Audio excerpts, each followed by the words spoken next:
இன்றைக்கி ஒரு தக்காளி சாதம், வெங்காயமே இல்லாமல் எந்த பருப்பும் இல்லாமல் ஒரு தக்காளி சாதம் பண்ண போகிறோம். வாங்க அதை எப்படி பண்ணுறதுன்னு பார்க்கலாம். ஒரு பாத்திரத்தை அடுப்பு வச்சு காய வச்சுருக்கோம். ஆயில் போட்டுக்கலாம்.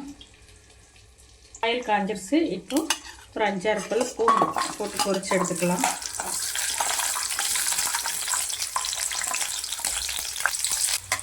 இப்போ ஒரு 4 வரமிளகாய் போட்டுக்கலாம். அதையும் நல்லா பொன்னிறமாக வறுத்து எடுத்துக்கலாம். இதை நம்ம எடுத்துக்கலாம். ஆயிலில் இன்னும் கொஞ்சம் ஆயில் போட்டுக்கலாம். கடுகு ஒரு 1/2 ஸ்பூன். கடுகு பொரிஞ்சிருச்சு. ஒரு சின்ன தக்காளி வெட்டி வச்சுருக்கேன், அது போட்டுக்கலாம். வதங்கிட்டு அதுக்குள்ளே நம்ம இதை பொரிச்சிட்டு வந்துடலாம். நல்லா குழஞ்சிருச்சு. இப்போ தக்காளி நம்ம பேஸ்ட் பண்ணி வச்சுருக்கோம், அதுலேயும் போட்டுக்கலாம்.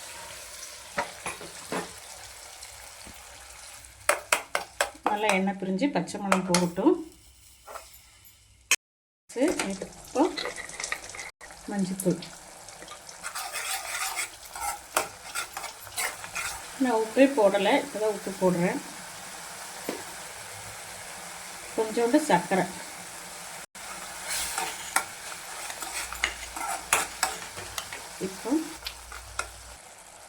இப்போ பூண்டு வரமிளகா நம்ம வறுத்து பொடிச்சு வச்சுருக்கதை போட்டுடலாம்.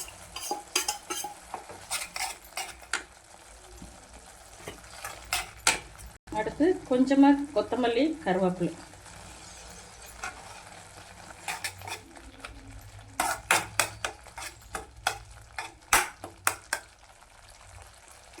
இப்போ இதை எடுத்து நம்ம சாதத்தில் போட்டுக்கலாம்.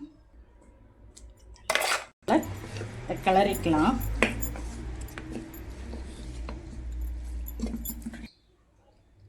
சூப்பராக ரெடி ஆயிடுச்சு சாப்பாடு. வெங்காயம் இல்லாமல், எந்த ஒரு பருப்பு வகையும் இல்லாமல் அருமையான ஒரு தக்காளி சாதம் ரெடி ஆயிடுச்சு. சிம்பிளாக செஞ்சாச்சு. அதுக்கு சைடிஷ்ட்டு ட்ராகன் சிக்கன் செஞ்சுருக்கோம். நீங்களும் உங்கள் வீட்டில் எதுவுமே செஞ்சு பாருங்கள். பிடிச்சிருந்தால் லைக் பண்ணுங்கள், ஷேர் பண்ணுங்கள், சப்ஸ்கிரைப் பண்ணுங்கள், கமெண்ட் பண்ணுங்கள். தேங்க்யூ.